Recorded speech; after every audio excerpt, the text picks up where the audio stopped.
Sabbath. So gesegneten Sabbat. Let us begin with a prayer. Lasst uns mit Gebet beginnen.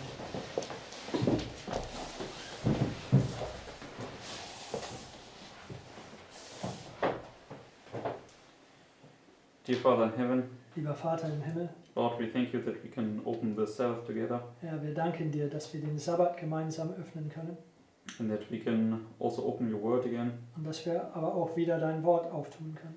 And Father, we thank you for your blessings the past week Und Vater, wir danken dir für die Segnungen in der vergangenen Woche, and for your long suffering and patience towards us, für deinen Langmut und deine Geduld uns entgegen. and that you call us every day anew to come to you. Und dass du uns jeden Tag neu rufst, zu dir zu kommen. And we ask you to please work upon our hearts that we would respond to this call. Und wir bitten, dass du auf unseren Herzen wirkst, dass wir diesen Ruf erwidern. And that we would get drawn close to Jesus. Und dass wir nah an Jesus gezogen werden. And we commit these things in your hands So, wir befehlen diese Sachen in deinen Händen and ask for your blessing now in Jesus' name. und bitten um deine Segen jetzt in Jesu Namen. Amen. Amen. Okay. So, this evening we want to turn to Revelation chapter 19. So, heute Abend wollen wir Offenbarung 19 aufschlagen. I also posted a document in the group, Und ich habe auch ein Dokument in der Livestream-Gruppe gepostet. and if time will also come in German soon. Und das wird ins Deutsch gleich zu euch kommen. Okay, so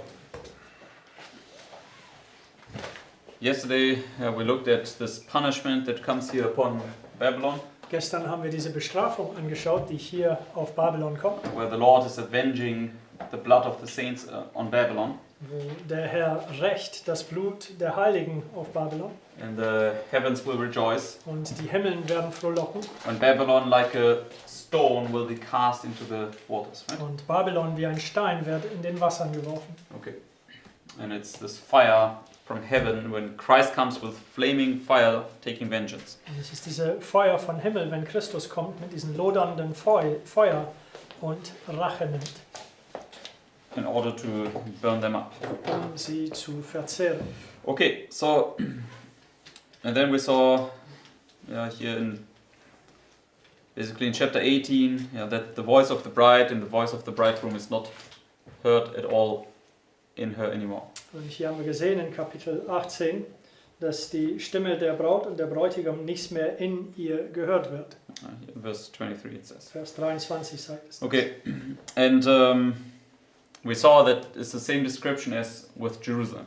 Und wir haben gesehen, dass es dieselbe Beschreibung ist wie mit Jerusalem. As wicked Jerusalem has the same spirit adopted. So das böse Jerusalem hat denselben Geist an sich. Yes, and also we saw Babylon was guilty of all the blood of the saints, of the prophets. Und wir haben gesehen, dass Babylon schuldig war für alle Blut der Heiligen und der Propheten. And also Jerusalem was guilty of the same. Yes? Auch Jerusalem war schuldig derselbe. And both said, I sit a queen and shall see no sorrow. Und Okay. beide haben gesagt, ich sitze eine Königin und werde keine Trauer sehen. So therefore, God's people, when they apostatize, they just obviously take upon themselves the same mindset. Okay. So, denn wenn Gottes Volk abfallen, dann nehmen sie letztendlich derselbe Gesinnung wie Babylon an. Okay, and this will be fully the case when they accept Sunday instead of Sabbath, right? Und das wird vollständig der Fall werden, wenn sie Sonntag statt Sabbat annehmen. Okay, so because what makes you a Babylonian? Denn was ist es, was dir eine Babylonier macht? Sunday keeping and false understanding statement. Yes. So, Sonntag halten und eine falsche Verständnis der Zustand der Seele. And also the rejection of the truth, right? Und auch das Ablehnung der Wahrheit. Okay, so therefore this is still future, but many Adventists, they will virtually become Babylonians, but they're still Jerusalem. Okay. So, das ist zwar noch Zukunft, also viele Siebten-Tags-Adventisten werden Babylonier werden, sie sind aber noch Jerusalem. Okay, so but let's go now to chapter 19, So, jetzt zu Kapitel 19 gehen verse 1. und Vers 1. It says, and after these things I heard a great voice of much people in heaven, saying, Alleluia! Salvation and glory and honor and power unto the Lord our God. For true and righteous are his judgments. For he hath judged the great whore which did corrupt the earth with her fornication, and hath avenged the blood of his servants at her hand. So we saw that this is this parallel to what is described in chapter 18. Yes? Wir haben gesehen, diese Parallel, wo es in Kapitel 18 beschrieben Yeah, ist, where the heavens rejoice because now the judgment came upon her. wo die Himmel frohlockt, weil das Gericht über Babylon gekommen ist. And the Lord avenged them. Okay. Und der Herr hat sie gerecht. And then verse 3. Vers 3. And they said again, and again they said, Alleluia, and her smoke rose up forever and ever. So that's Sodom, right? So, Vers 3 beschreibt Sodom. And the 24 elders and the 4 beasts fell down and worshipped God that sat on the throne, saying, Amen, Alleluia. That's the third time. So, im Vers 4 das dritte Mal Halleluja gesagt. And a voice came out of the throne, saying, Praise our God, all ye his saints, and ye that fear him, both small and great. And I heard as it were the voice of a great multitude, and as the voice of many waters, and as the voice of mighty thundering, saying, Alleluia, for the Lord God omnipotent reigneth. Let us be glad and rejoice, and give honor to him, for the marriage of the Lamb is come, and his wife hath made herself ready. So, they say 4 times Alleluia. Sie sagen 4-mal Halleluja. And what is come? What do they say? Und was ist gekommen? Was sagen sie? The marriage of the Lamb, right? Die Hochzeit des Lammes.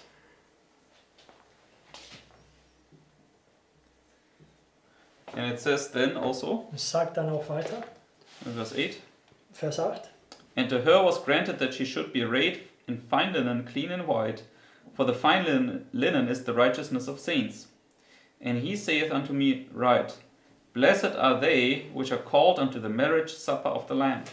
And he saith unto me, These are the true sayings of God. So who is blessed? Vers 9. Wer ist gesegnet? Those that are called to the Diejenigen, die zur marriage supper of the Lamb, right? Hochzeitsmahl des Lammes gerufen So sind. that's the marriage supper here. Das hier ist der Hochzeitsmahl. Daniel 12. Blessed is he that waiteth and cometh. Yeah, to the 13, 35. This is the marriage. So, Daniel 12. Gesegnet ist der wartet und kommt zum 1335. Das ist die Hochzeit. I mean, the marriage spiritually, what does it signify? So, geistlich, was bedeutet die Hochzeit? When Christ enters into you. Yeah, the combination of human and divine. humanity and divine. So, es ist die Verbindung zwischen das Menschliche und das Göttliche. Yeah, so that's always illustrated here in these types, right? Das ist auch hier in diesen Typen dargestellt. Okay, so, but here it says, so you're blessed when you partake of the marriage supper. So, hier sagt es, du bist gesegnet, wenn du Teil an das Hochzeitsmahl nimmst. Now, please turn to Revelation chapter 22. Gehen wir zur Offenbarung 22.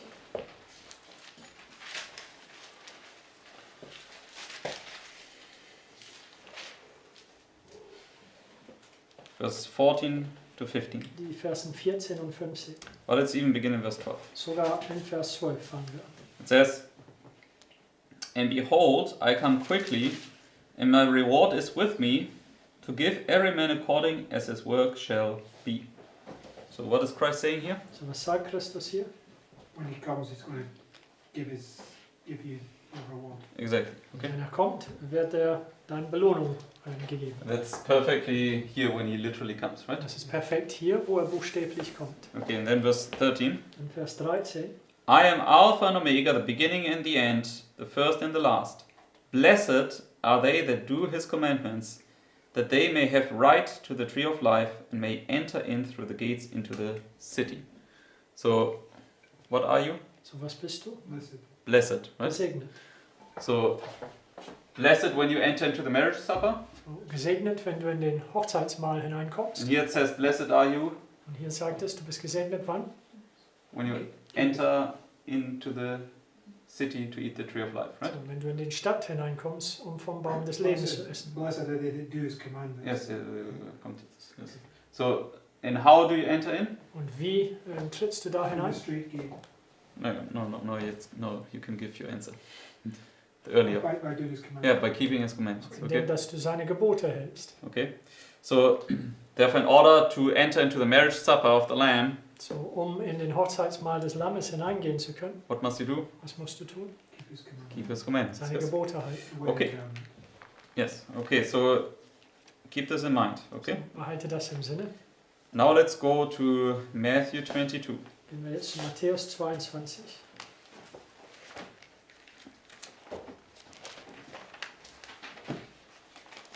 Beginning in verse 1. Und fangen wir in Vers 1 an.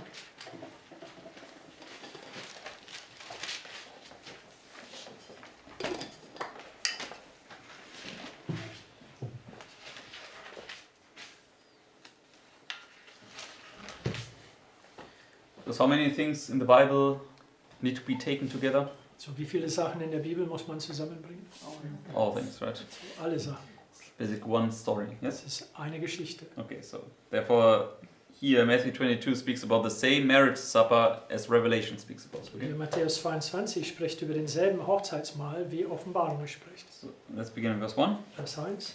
And Jesus answered and spake unto them again by parables and said, so what is it? So, was ist es? It's a Es ist ein parable. Okay? Gleichnis. Which is the Revelation. Yes. But in the parable, does everything need to be understood literally? Okay, let's say it like this. Und der Gleichnis muss nicht buchstäblich verstanden werden. No, No, there was a question. Also das war eine Frage. Yes. So the parable you're not to understand literally. Okay. Also das Gleichnis sollst du nicht buchstäblich verstehen. So because for instance in Luke 16, I think it is, with Lazarus, Zum Beispiel in Lukas 16 mit Lazarus. the rich man and the poor man Lazarus. So, der reiche Mann und der arme Lazarus. Where was Lazarus there? Wo war Lazarus? in the bosom of Abraham. Yes, he was in the bosom of Abraham, right? Also im Schoß Abrahams. And the rich man was in hell, right? Und der reiche Mann im Hölle. And they had still an opportunity to To talk to each Und sie other. hatten immer Okay. noch Möglichkeit miteinander zu sprechen. So will this be literally like this? So wird das buchstäblich so sein? No, right? Nein, niemals. So that's why not everything in the parable needs to make, or let's say, if you would understand it literally, it would break other things, okay? So, wenn du das buchstäblich verstehen würdest, es werde andere Regeln brechen. In the same way, also here in this parable, there's something that would break other principles if you would understand it literally, okay? Derselbe Weise in diesem Gleichnis. Es gibt irgendwas hier drin, was andere Prinzipien brechen würdest du das buchstäblich verstehen. Okay, the parable is there to teach you a lesson, okay? Also das Gleichnis ist da, um dir eine Lektion zu lernen. Okay, so let's go to verse 2. Vers 2. It says, the kingdom of heaven is like unto a certain king that made a marriage for his son, and sent forth his servants to call them that were bidden to the wedding, and they would not come. So they're called now to the wedding or the marriage supper. Right? Also sie sind gerufen zu der Hochzeit oder zum Hochzeitsmahl. Again he sent forth other servants, saying, tell them which are bidden, behold, I have prepared my dinner, my ox and my fatlings are killed, and all things are ready, come unto the marriage. But they made light of it, and went their ways, one to his farm, another to his merchandise. And the remnant took his servants, and entreated them spitefully, and slew them. But when the king heard thereof, he was wroth, and he sent forth his armies, and destroyed those murderers, and burnt up their city. So, what do we understand? Who are these two groups here? Vers 7 haben wir gelesen. Wie verstehen wir, was sind diese zwei Gruppen? First group that rejects the call. Also die erste Gruppe, die das Ruf ablehnen, Who would, First little box. yeah, right? Must be those in the first little box, die right? in diesem ersten kleinen Box. Okay, and then Und dann, the second call is those here, right? das zweite Aufruf sind die hier. And when they reject it, what does God do? Und wenn sie es verwerfen, was tut Gott? Burns up Jerusalem. Okay. So, er verbrennt Jerusalem. Okay, so that would bring us to here, Das right? würde uns denn hier bringen. That's also Christ saying, "Your house is left unto you Das ist auch, wo Christus sagt, euer Haus ist euch desolate," right? wüst überlassen. Okay, now verse 8. Das ist Vers 8. Then saith he to his servants, the wedding is ready, but they which were bidden were not worthy. Go ye therefore into the highways, and as many as ye shall find, bid to the marriage. So those servants went out into the highways and gathered together all as many as they found, both bad and good. And the wedding was furnished with guests. So what are they doing now here? So, was tun sie hier in dieser Zeit? Ja, They go and gather, but whom? sie gehen und sammeln wen? Gut Yeah. Good and bad, So, okay. gut und böse. But where do they go? Aber wo gehen sie? Highways and hedges, right? Also zu den Straßen und The Hecken Gentiles, yes? sind die Heiden. Okay, so speaks now about the gathering of the Gentiles, okay? Spricht über das Einsammeln der Heiden. How many classes? Wie viele Klassen? 2. 2. What parable goes forth here? So, welche Gleichnis geht hier voran? Parable of the 10 virgins. How many classes among 10 them? Jungfrauen. Und wie viele 2. Klassen gibt es unter sie? What do 2. they prepare for? Worauf bereiten sie sich vor? The wedding. The wedding, Auf right? den Hochzeit. Okay, so they receive this call to enter into the wedding, So, right? sie erhalten diesen Ruf hier zur Hochzeit. Esther chapter 2. Yes, exactly, Esther chapter 2. Yes? Esther Kapitel So 2. keep your finger here, let's go to Esther chapter 2. Halte den Platz hier und gehen wir dahin zu Esther 2.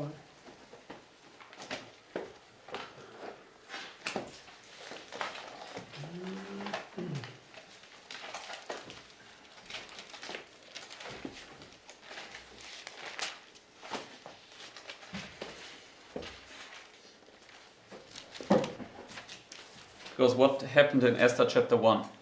Denn was geschah in Esther Kapitel 1? What did King Ahasuerus?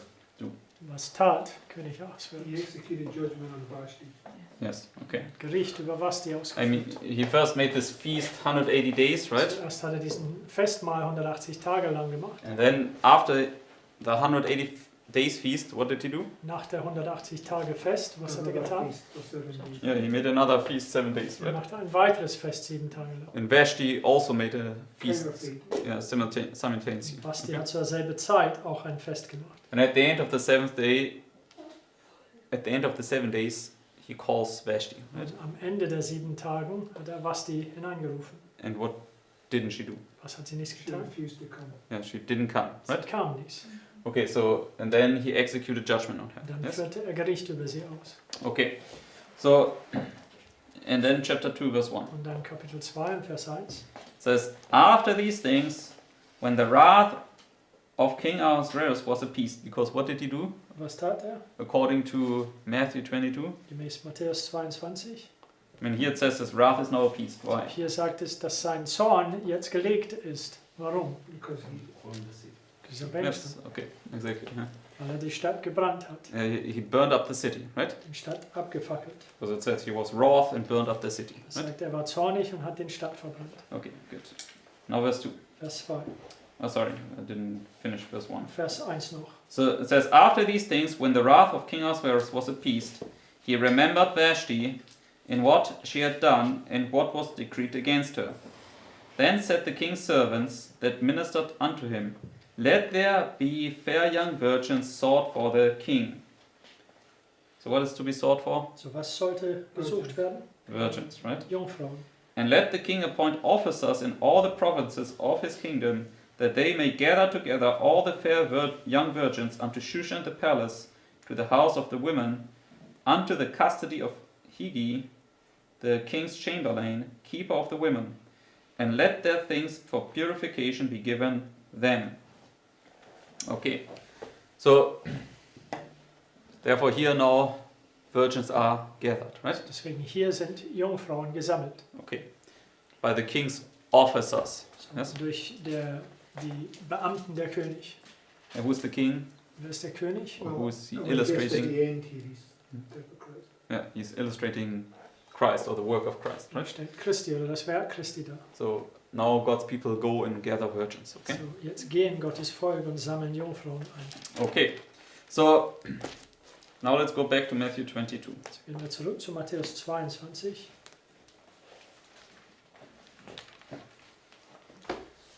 Let's read verse 10 again. Und lesen Vers 10 nochmal. We want to bring in now different parables, okay? Also wir wollen verschiedenen Gleichnissen da hinzubringen. It says, So those servants went out into the highways and gathered together all as many as they found, both bad and good. And the wedding was furnished with guests. So they gathered here now good and bad, So, right? sie sammelten hier Gutes und Böses ein. Now keep your finger here. Let's go to Matthew 13. Halte den Platz hier und geht zu Matthäus 13, Let's begin in verse 47. Vers 47.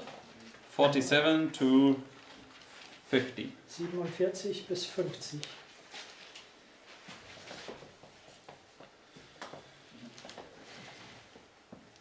And Sister White says also, what is this compared to this? Und White sagt, was ist dies im Vergleich zu I mean, it's das? a broad question, okay.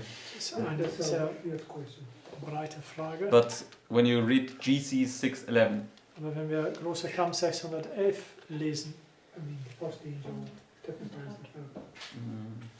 the it's Pentecost. the opening of the Gospel, gospel, right? das ist das Eröffnung des Evangeliums. Okay, so now let's go to 47 here. So, jetzt Vers 47. It says, again, the kingdom of heaven is like unto a net that was cast into the sea and gathered of every kind. What is cast into the sea? Was wird in das Meer geworfen? Net. Ein Right? Netz. Which, when it was full, they drew to shore and sat down and gathered the good into vessels, but cast the bad away.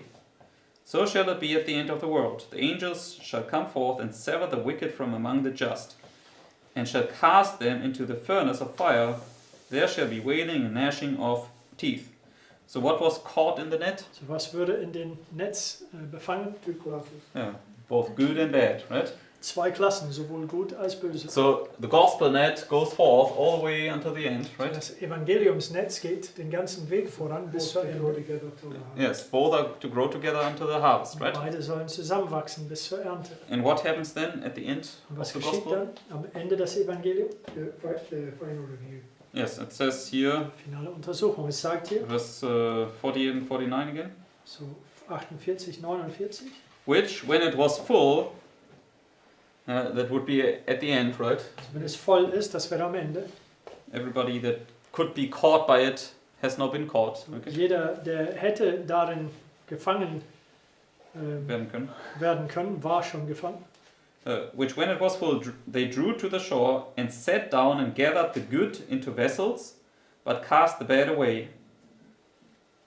So they separate now. Also Yes. sie trennen jetzt. So shall it be at the end of the world. When? Wann? Vers 49? At the end of the Am world. Ende der Welt. The angels, who? Wer kommt fort? The angels, right? Die Engel. Shall come forth and sever the wicked from among the just. Yes? So where else do we see the same expression? So, wo sehen wir denselben Ausdruck? Matthew 13:30.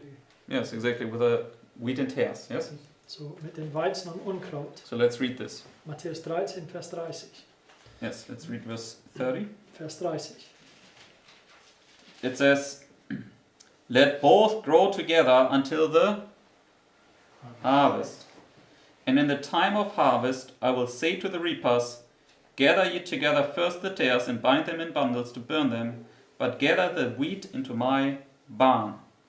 Okay, so how long are they to grow together? So, wie lange sollten sie zusammenwachsen? Till the harvest. Until the harvest. Bis zur Ernte. Yes, until the gospel net It's is filled and it has done its work, right? Bis das Evangeliumsnetz voll ist und sein Werk vollendet hat. So jump now down to verse 38. Jetzt Vers 38.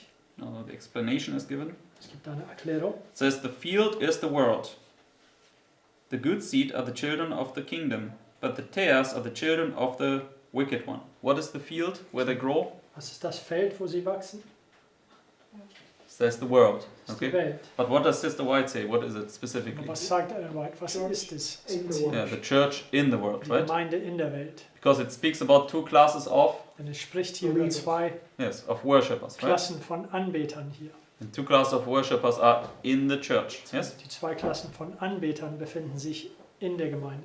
Yes, everybody follows? Kann jeder sehen? Because what does Sister White compare the wheat and the tares to? Denn mit was vergleicht Ellen White das Weizen und The wise Unkraut? and the foolish. Yeah, the wise and the foolish virgins. Yes? Klugen und törichten Jungfrauen. And what is so specific about the wise and the foolish virgins? Und was ist so besonders über den klugen und törichten Jungfrauen? What do you mean specific? Both have the first part. I mean, with respect now what we are speaking about. In Bezug über das, was wir sprechen. Those that go forth at the beginning.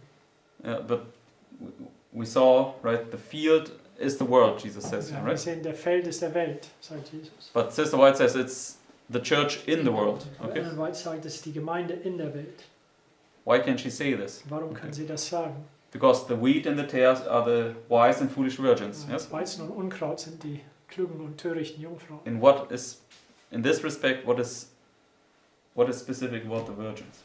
Und in diesem Zusammenhang, was ist besonders über den Jungfrauen? Two classes, I mean the word and Yeah, I mean, I mean, the virgins what do they profess? So, was bekennen sie? a pure faith. Yeah, they profess a pure faith, right? Die beide bekennen ein reines Glaube. That's why they are illustrated as virgins, Sister Deswegen White werden says. sie Okay? als Jungfrauen dargestellt. And they both profess to wait for the appearance of Christ. Yes? Beide bekennen, auf den Erscheinung Christi zu warten. Yeah, both profess to want to enter into the marriage supper of the Lamb, right? Beide bekennen von sich, dass sie in das Hochzeitsmahl des Lammes hineingehen wollen. Okay, so can they be worldlings? So können sie Weltlinge sein? No, they must be Nein. professed worshippers, right? Nein, die müssen bekennende Anbeter sein. Okay. So, therefore, the field is not the world in the sense that you have the church and then the worldlings. Okay. Der Feld ist nicht die Welt in dem Sinne, dass man die Gemeinde hat und dann die Welt. But you have the church in the world, and inside the church you have the two classes. Okay. Du hast die Gemeinde in der Welt und innerhalb der Gemeinde hat man diese zwei Klassen eben. But the two classes inside the church fellowship, okay, Und die zwei Klassen innerhalb der Gemeindeversammlung, Versammlung, how can they also be illustrated? wie können sie auch dargestellt werden? The church and the world, okay? Die Gemeinde und die Welt. Okay, because the tares, they are professed believers, but they're still like the world, okay? Die Unkraut sind bekennende Gläubige, aber sie sind wie der Welt. Just the profession makes them different, okay? Nur ein Bekenntnis macht sie oder macht der Unterschied. Okay, so now let's go back to Matthew 13, So, zurück zu Matthäus 13, verse 39. Vers 39. It says, the enemy that sold them is the devil. The harvest is the end of the world, and the reapers are the angels. So when is the harvest? So, wann ist der Ernte? End of the world. Ende der Welt. Who are the reapers? Und wer sind die Schnitter? The angels. Die Engel. When was the good and bad fish separated? So, wann würde der gute und schlechte Fische voneinander getrennt? At the end of the world. Am Ende der Welt. Who did the separation? Wer hat die Trennung gemacht? Angels. The angels, okay? Engel. So we can see exact same illustration, okay? Wir sehen genau derselbe Darstellung. It says that in the next few verses. It says the same, very same thing. Yes, we can continue now, verse 40. Vers 40. It says, as therefore the tares are gathered and burned in the fire, so shall it be in the end of this world.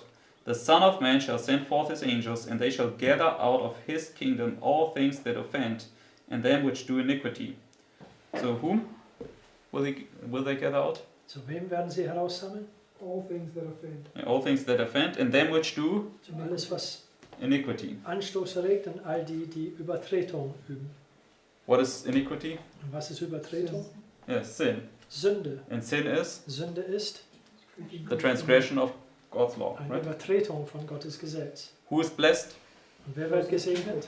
Those that keep the commandments of God. Yes? Diejenigen, die die Gebote Gottes Yeah, einhalten. they can enter into the marriage supper. Sie können ins Hochzeitsmahl hineingehen. Yes? Amen. Okay. So just keep this in mind, this word iniquity. Okay? So, halte das in Gesinnung, diese Wort Übertretung. In verse 42 and 43. Verse 42, 43. And shall cast them into a furnace of fire, there shall be wailing and gnashing of teeth. So, then shall the righteous shine forth as the sun in the kingdom of their Father. Who have ears to hear, let him hear. So when do they get cast into? So, wo werden sie hineingeworfen? Yeah, furnace of fire. Okay. Ein Feuerofen. But this furnace of fire will destroy them. Yes. Aber dieser Feuerofen wird sie zerstören. The furnace of fire in Daniel chapter 3 Also das Feuerofen in Daniel 3 was there to purify them. Yes. war da, um sie zu läutern. Okay. And when they are cast into it, Und wenn sie da hineingeworfen it werden, says there shall be wailing and gnashing of teeth. Yes. sagt, da wird Zähneknirschen und Heulen sein. So jump down to verse 50 again. Jetzt Vers 50 wieder. This is the good and the bad fish. Das Yes? spricht über den guten und schlechten Fischen. It says, and shall cast them into the furnace of fire. There shall be wailing and gnashing of teeth. Yeah, you see the parallel? Konntet ihr den parallel sehen? Both them are cast into the fiery furnace, where there will be wailing and gnashing of teeth. Beide werden ins Feuerofen geworfen, wo da Heulen und Zähneknirschen geben wird. Now let's go to Matthew 25. Gehen wir zu Matthäus 25, Beginning in verse 1. fangen wir in Vers 1 an.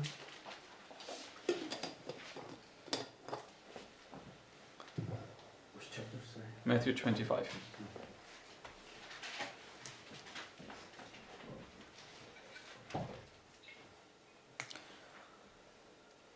Okay, let's begin in verse 1. Lesen wir in Vers 1. Then shall the kingdom of heaven be likened unto 10 virgins, which took their lamps and went forth to meet the bridegroom. Yes? So where do they go forth on the line? So, auf die Linie, wo gehen sie voran? The end of the Right here, right? Gerade hier. So, the parable of the wheat and the tares, Das Gleichnis von Weizen und Unkraut. the sower went forth to sow, Der right? Seemann geht voran, um zu säen. Parable of the good and bad fish, the gospel net is cast into the sea, right? Gleichnis von guter und schlechte Fische. Das Evangeliumsnetz wird ins Meer geworfen. Because Sister White says it's the opening of the gospel. Und White sagt, das ist das Eröffnen des Evangeliums. Which seal is opened here? Welches Siegel ist hier geöffnet? First seal, right? Der erste. Pentecost and the white rider goes forth. Okay. Pfingsten und der weiße Reiter geht voran. Okay. Because in Isaiah 55, when the lot of rain comes, it says it gives seed to the sower. So that's where he receives the seed. So, Jesaja 55, wenn das Regen kommt, er gibt Same der Seemann. Okay. So, and then we know the bridegroom here tarries, right? They sleep. Wir wissen, dass der Bräutigam hier verzögert und sie schlafen ein. And at midnight they wake up. Und Okay. zur Mitternacht wachen sie auf. Okay. And then let's go to verse 6 just to read this. Und dann gehen wir zu Vers 6. Lesen wir das? It says, and at midnight there was a cry made, behold, the bridegroom cometh, go ye out to meet him. Then all those virgins arose and trimmed their lamps. And the foolish said unto the wise, give us of your oil, for our lamps are gone out. But the wise answered, saying, not so, lest there be not enough for us and you, but go ye rather to them that sell and buy for yourselves. And while they went to buy, the bridegroom came, and they that were ready went in with him to the marriage, and the door was shut. So, Vers 10. bridegroom coming is illustrating Christ coming, So, right? der Bräutigam, der kommt, da stellt Christus, wenn er kommt. Okay, October 22nd, yes? 22. Oktober. And what is now with the door? Und was ist mit der Tür? It's closed. It's shut, Ist right? verschlossen. Okay, let's continue, verse 11. Vers 11. Afterward came also the other virgins, saying, Lord, Lord, open to us. What do they say? Was sagen sie? Lord, Lord. Herr, right? Herr. But he answered and said, verily I say unto you, I know you not. What is he telling them? Was sagte sie? It doesn't believe. Okay, he Er doesn't kennt know sie you. nicht. Okay. So, therefore, is there separation taking place? So, gibt es eine Trennung, der hier stattfindet? Yes, one group goes in, Ja, die eine Gruppe geht hinein, other group must remain outside. Yes? die anderen mussten draußen bleiben. Now let's go, and it's when Christ comes, Und right? es ist eben, wenn Christus kommt. Now let's go to Matthew 7. Gehen wir jetzt zu Matthäus 7.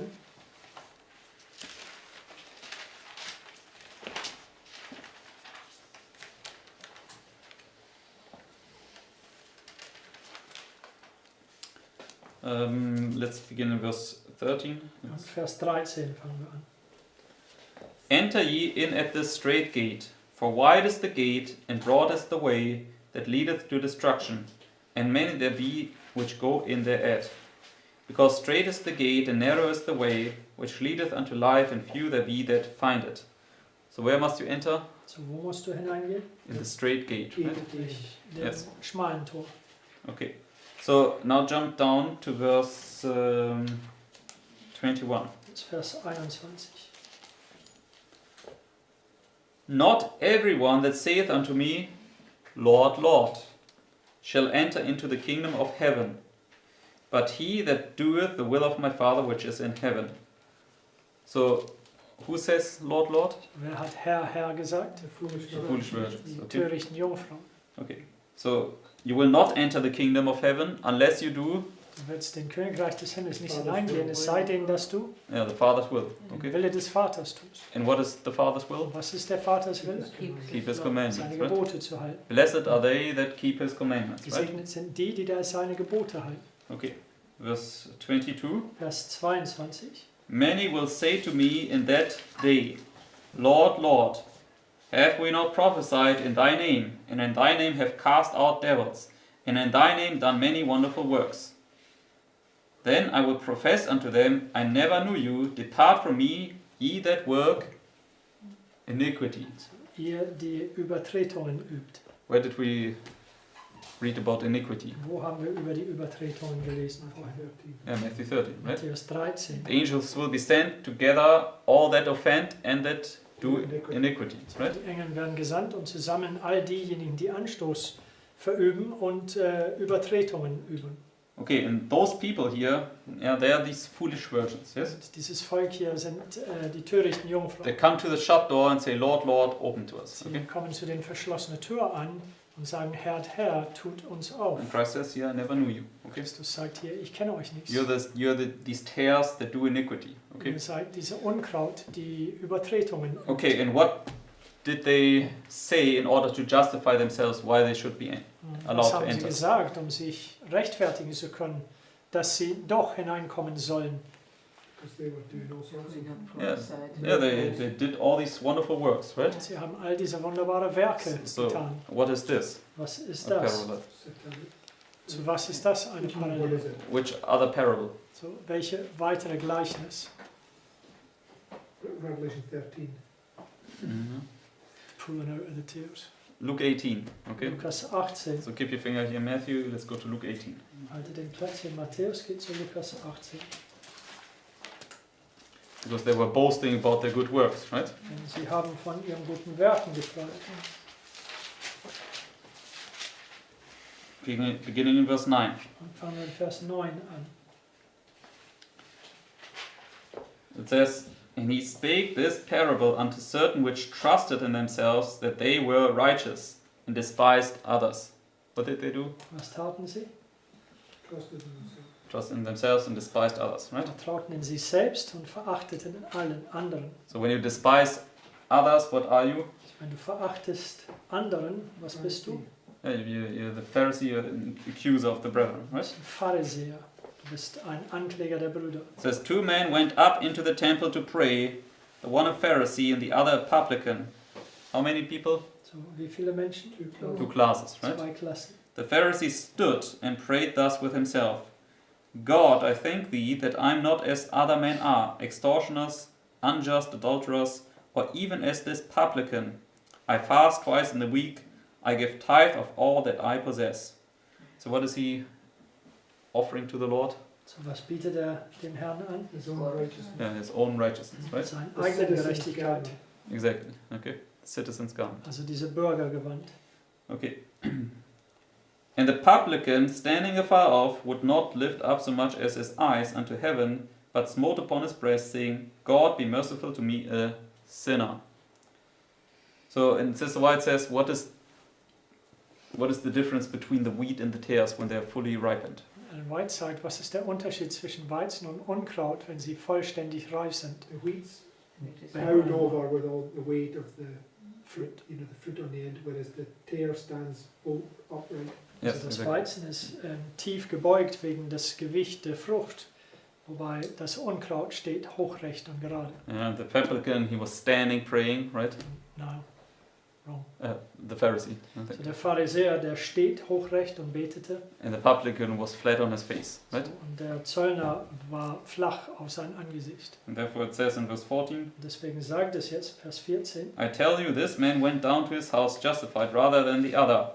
For everyone that exalteth himself shall be abased, and he that humbleth himself shall be exalted. So he got his sins blotted out, right? so, der Zöllner hatte seine Sünden ausgetilgt bekommen. And what was then taking place? Und was fand dann statt? separation, right? Trennung. The one was justified, whereas the other was condemned. Der Okay? eine war gerechtfertigt, wobei der andere verdammt. Yeah, one was entering in, the other was standing outside the door knocking. Okay? Der eine ging hinein und der andere steht draußen und klopfte. And it says, Lord, why I'm outside, I did all these things. Okay? Sagt, Herr, warum bin ich draußen? Ich habe all diese wunderbare Sachen getan. Okay, so we can see all these parables, right? They teach the same thing. Wir Okay. können sehen, wie all diese Gleichnissen, die alle dasselbe lehren. So let's go back to Matthew chapter 22. So gehen wir zurück zu Matthäus 22.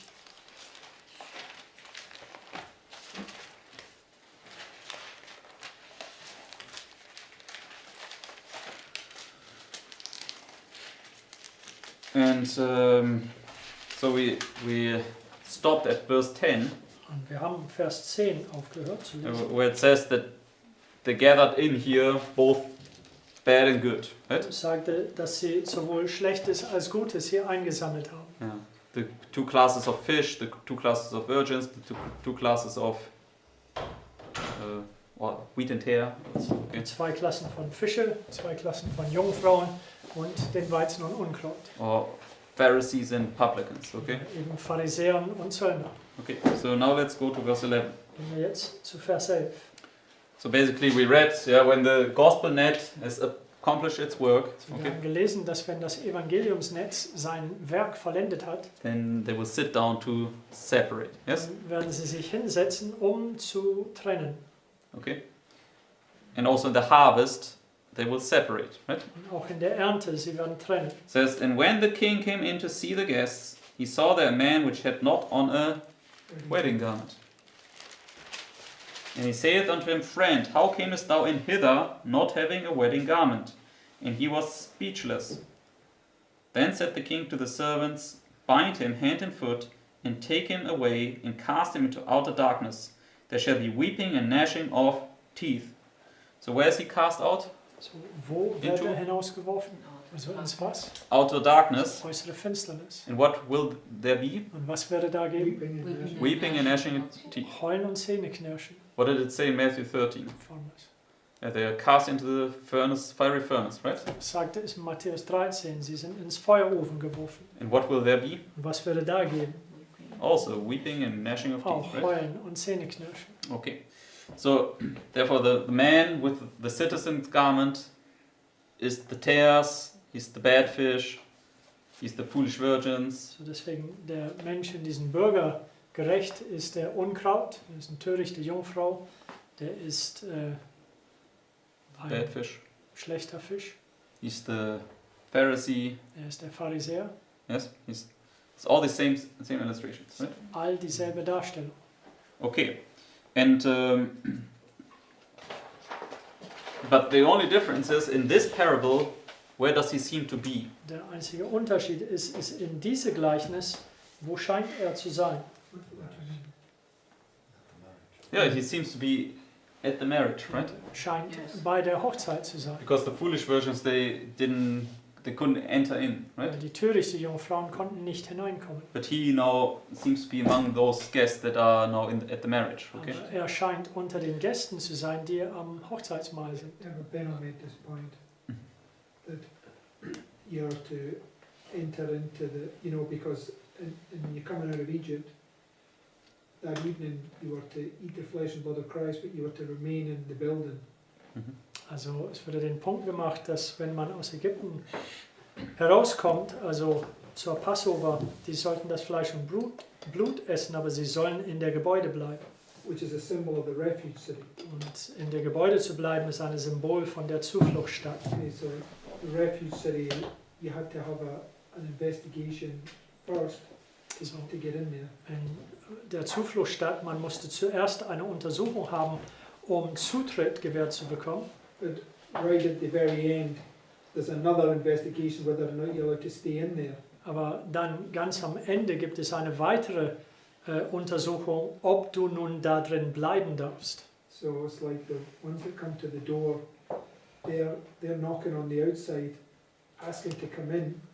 So, diejenigen, die klopfen an, die stehen draußen und bitten, um hineinzukommen. but the one that's in there, he represents one of these that was in there all the time and gets cast out. It's like the prodigal son. Ja, Aber die eine, die da drinnen war in Zufluchtsstadt und hinausgeworfen war, der war da die ganze Zeit. Also es ist wie in der Geschichte der verlorene Sohn, der andere Bruder. Yes. So when the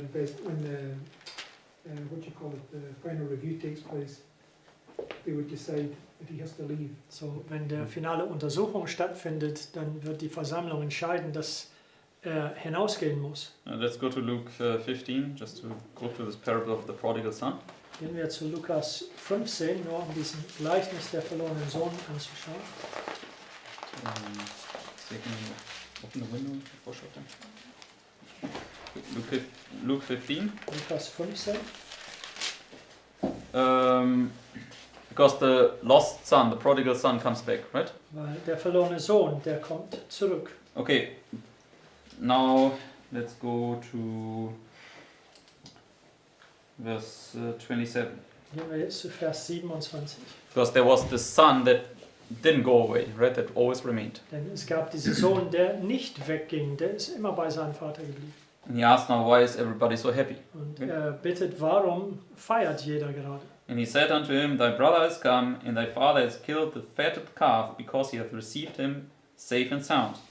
And he was angry, and would not go in. Therefore came his father out, and entreated him.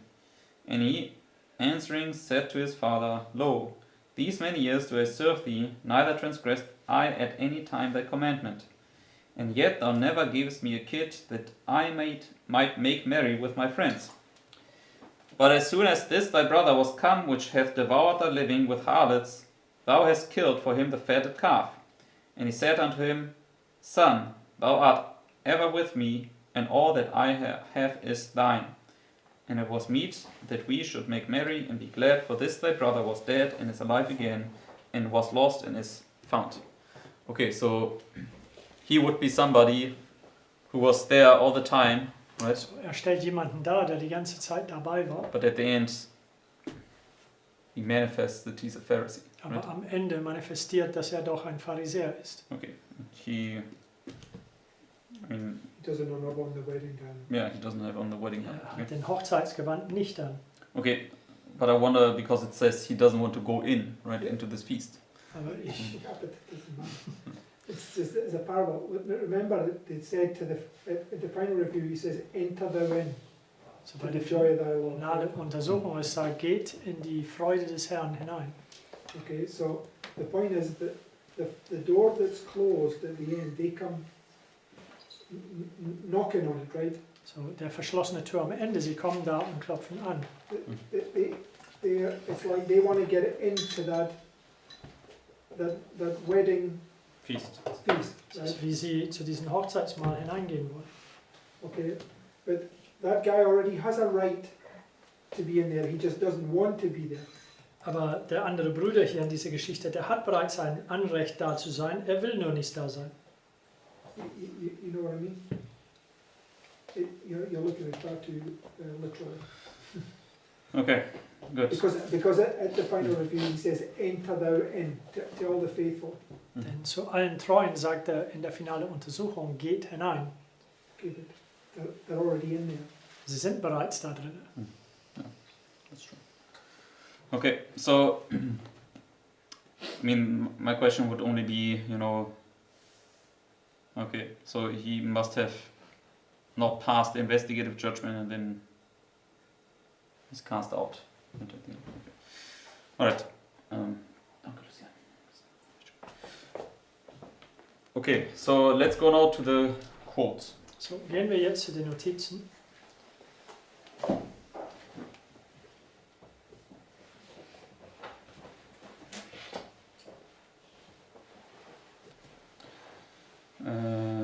And with the first quote, we just read the bold-faced at the end. Und bei dem ersten Zitat lesen wir nur das Fettgedruckte am Ende. It says, the tares and the wheat are to grow together until the harvest. And the harvest is the end of probationary time. Closed door. And when the gospel is finished, Wenn das Evangelium abgeschlossen ist, there's the harvest. es Okay? gibt der Ernte. Yes? Amen. But this typifies then when he literally comes, right? Aber das schattet das voraus, wenn er buchstäblich kommt. Okay, now next quote. Nächster Zitat. I then saw the third angel. Which angel? Welche Engel? Third, right? Der dritte. Said my accompanying angel, fearful is his work, awful is his mission. He is the angel that is to select the wheat from the tares, and seal or bind the wheat for the heavenly garner. These things should engross the whole mind, the whole attention. So, who goes forth here? So, wer geht hier voran? The man with the So, der Mensch mit der writer's inkhorn. Right? Schreibwerkzeug. So he would be this third angel. Okay. Der wäre diese dritte Engel dann.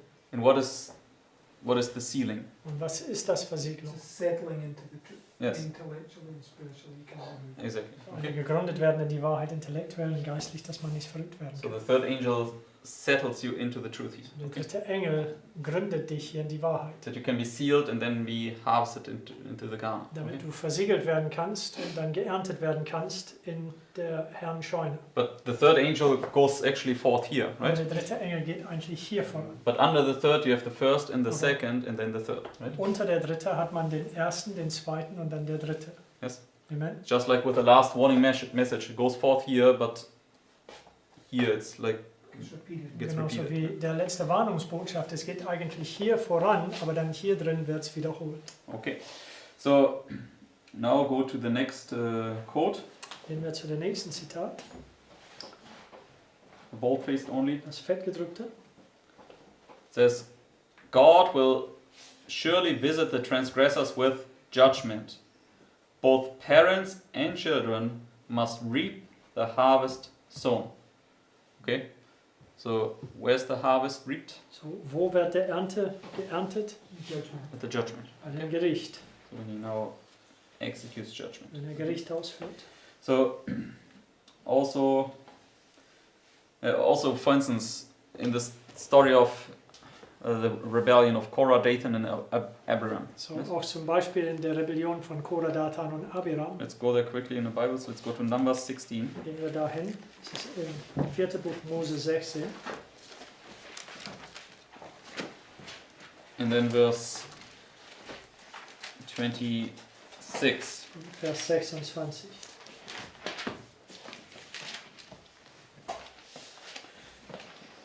Okay.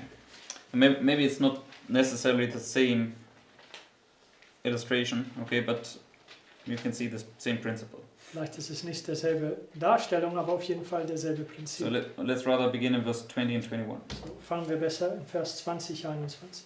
It says, And the Lord spake unto Moses and Aaron, saying, Separate yourselves from among this congregation, that I may consume them in a moment.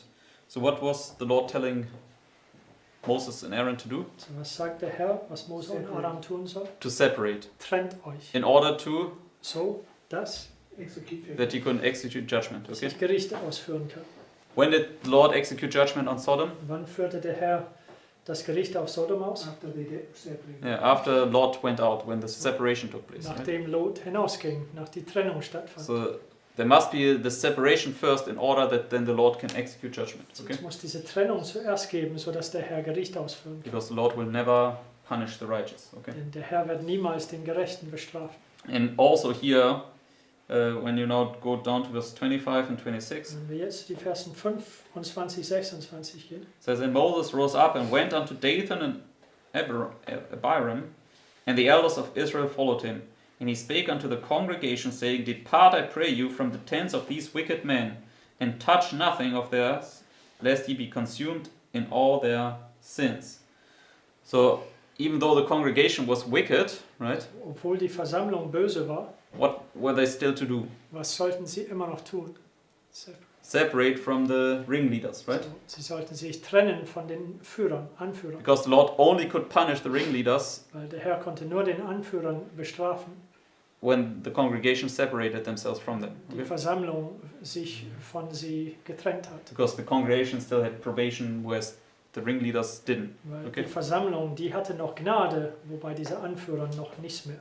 Okay, so you can see always the principle that there must be the separation before the execution. Also wir können diesen Prinzip sehen, es muss immer zuerst eine Trennung geben, bevor der Ausführung des Gerichts. Okay, Now let's go back to the quotes. So, gehen wir zurück zu den Zitaten. In the next quote from Christ's Object Lessons, we just read the bold-faced. Und der nächste Zitat von Christi Gleichnisse, lesen wir das Fettgedruckte.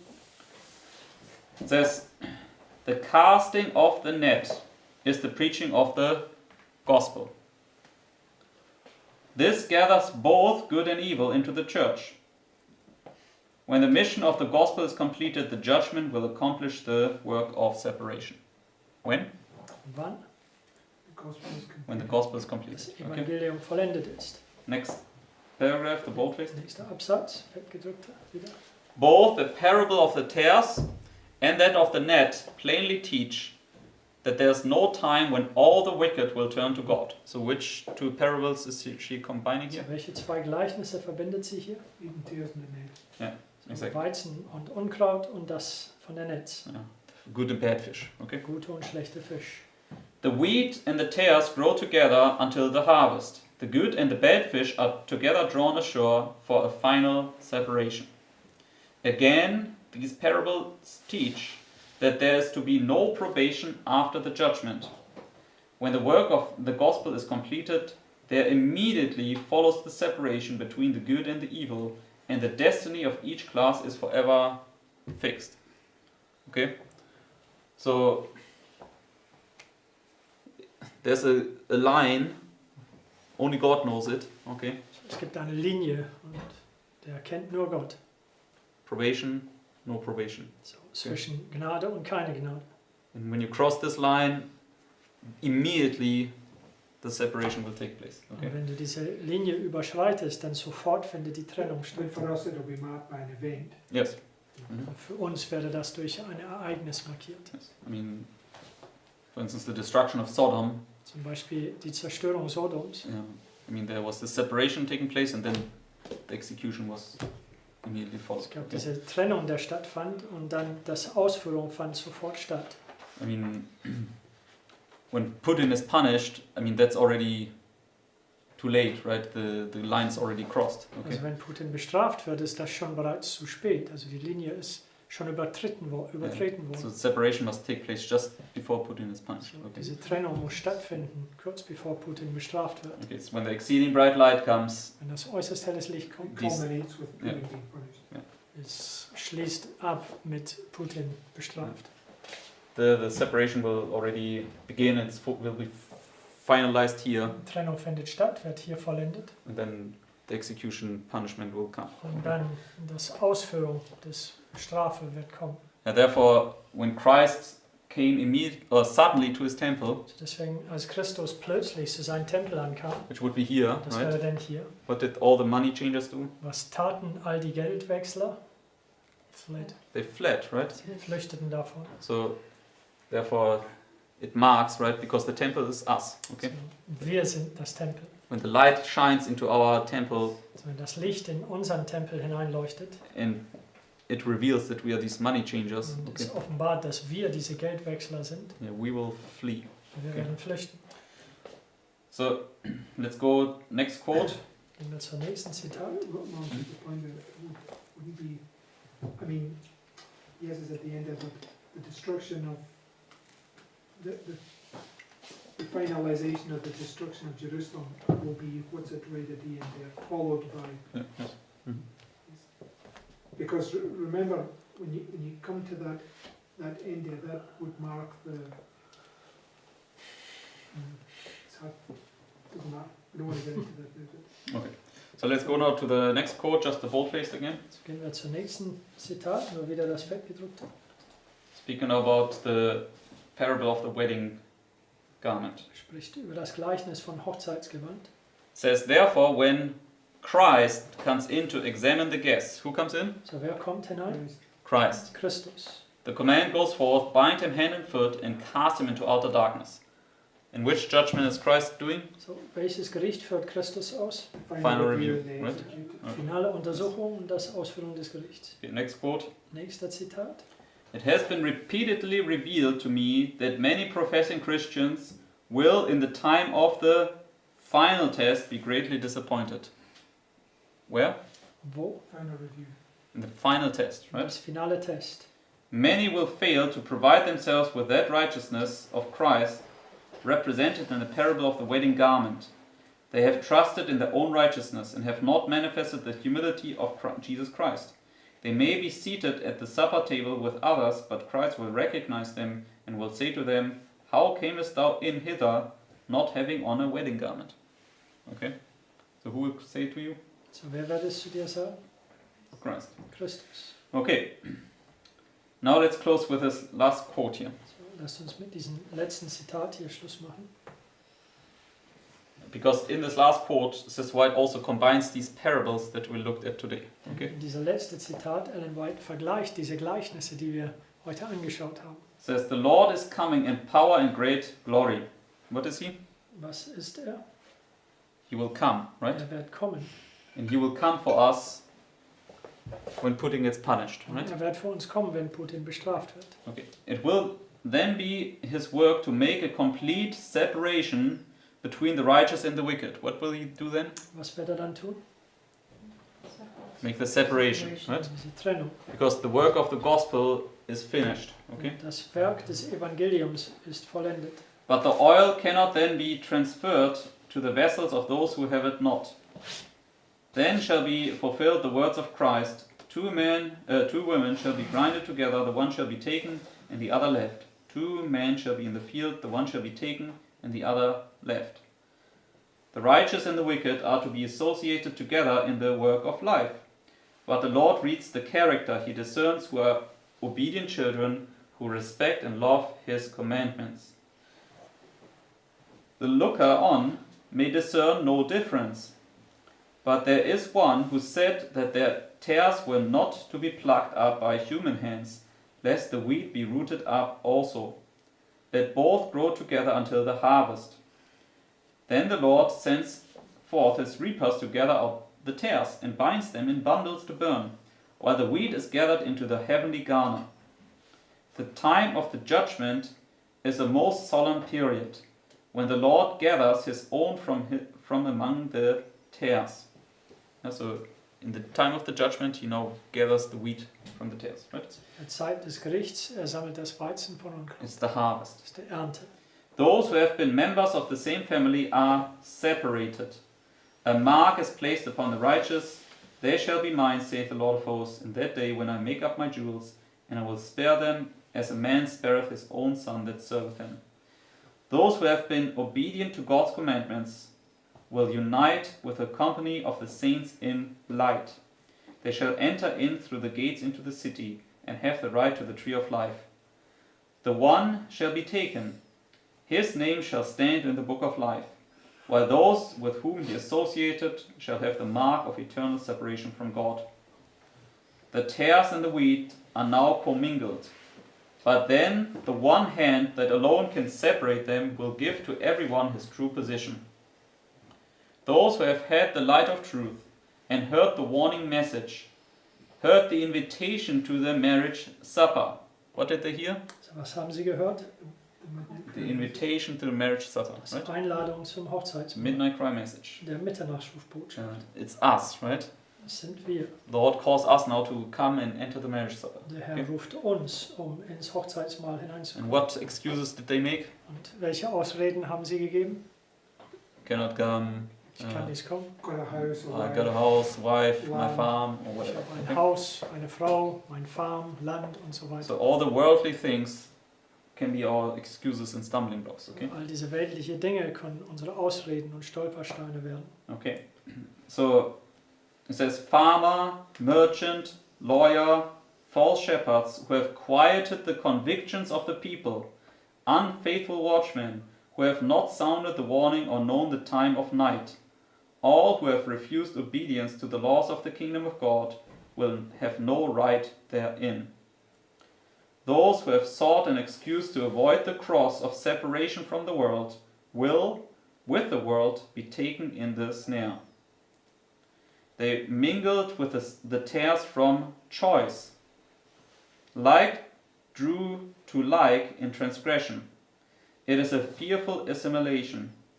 Men choose to stand with the first rebel, who tempted Adam and Eve in Eden to disobey God. the tares multiply themselves, for they sow tares, and they have their part with the root of all sin, the devil. Okay, so it clearly says, what will separate us at the end? Sagt es klar, was wird uns trennen am Ende? Our choices, right? Unsere Entscheidungen. Okay. Last paragraph. Letzter Absatz. Upon those who keep the commandments of God, the benediction is pronounced. Blessed are they that do his commandments, that they may have right to the tree of life and may enter in through the gates into the city. They are a chosen generation, a royal priesthood, a holy nation, a peculiar people, that they should show forth the praises of him who hath called us out of darkness into his marvelous light. And when does God call you out of darkness? So wann ruft der Herr dich aus den Finsternis Call heraus? out about Yeah, call out of Babylon, right? Das Ruf aus Babylon heraus. The obedient are called the just. They are drawn to the holy magnet, Jesus Christ. The holy attracts the holy. He that is unjust will be unjust still. Character cannot then be made or transformed. The oil of grace cannot be lent by one to another. Neither have the foolish virgins time to buy oil for themselves. The righteous are those who keep the commandments of God, and they will be forever separated from the disobedient and unrighteous, who trampled underfoot the law of God. The pure ore and the dross will no longer co-mingle.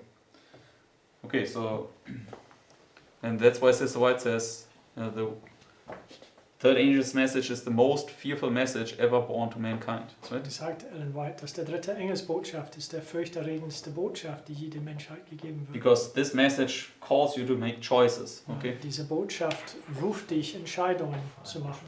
final choices. Yes. Okay, and at the end, Letzte Entscheidungen. when the third angel is accomplished, the separation will immediately take place. Und am Ende, wenn der dritte Engel abgeschlossen ist, die Trennung wird sofort stattfinden. Okay. once. Mhm. Just realised something. It's been bugging me for years. This quote, Christ Object Lessons 4:1-2. Mhm. You can see from now when you bring every single thing together, that it's speaking about the final review. Mhm. It's the final test where you come face to face with death. It's the close of probation. Mhm. And it's going to be seen right there. That's when Christ comes in and sees that you've had on a wedding gown. Because I mean, it says, we just read it there, it said the final test, and we're speaking about it when he comes in. Mhm. So it's not when they come to put you. What I mean is, it's not when they. I mean, it probably is at the same point they threaten to put you to death, but it's marking that he's about to execute judgment upon you. Mhm. That's when you're facing death. You get my point? Yes. I mean, she has also this quote about the final test, where she says the decision that they made in the final test is recorded in the book and will condemn them in Yes, the. but if he's, can look at that. Okay, but could everybody see all the parables, how they all join together? Right? So konnte jeder sehen, wie all die Gleichnisse zusammenkamen. And they all speak about these two classes, okay? Sie alle sprechen über diese zwei Klassen, And about the choices we make, okay? über die Entscheidungen, die wir treffen. And how the Lord waits until the very last moment. Und wie der Herr wartet bis auf den letzten Moment. But when the last moment comes, then the separation immediately follows. Aber Okay? wenn dieser letzte Moment dann ankommt, Trennung findet sofort statt. And therefore now we still have probationary time. So Yes? jetzt haben wir immer noch Gnadenzeit. And now both grow together among us. Okay? Und jetzt unter uns wachsen beide zusammen. It would be irrealistic.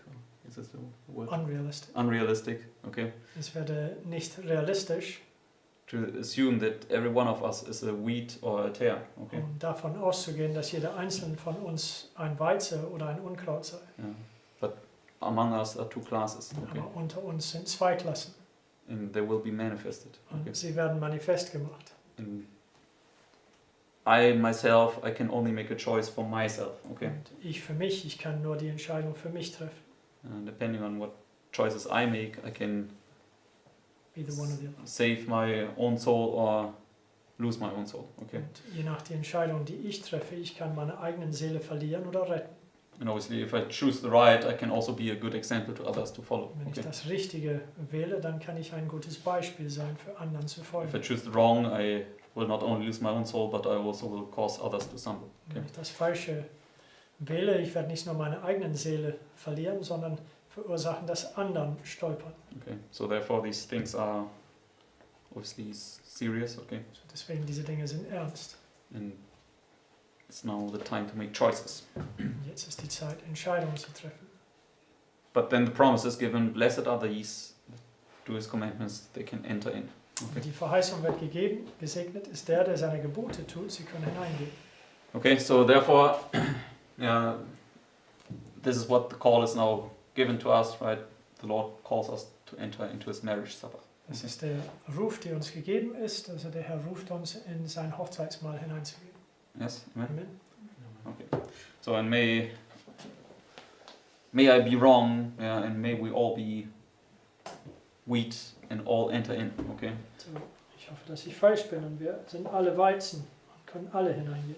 But as I said, that's not what the parable teaches. Okay. Aber das ist nichts, was das Gleichnis lehrt. So therefore, we need to be on our guard. So, deswegen, wir müssen auf der Hut sein. Amen. Amen. Okay. Then may the Lord keep us. Und möge der Herr uns bewahren. Then let's close with our prayer. Lass uns mit unserem Gebet schon beschlossen.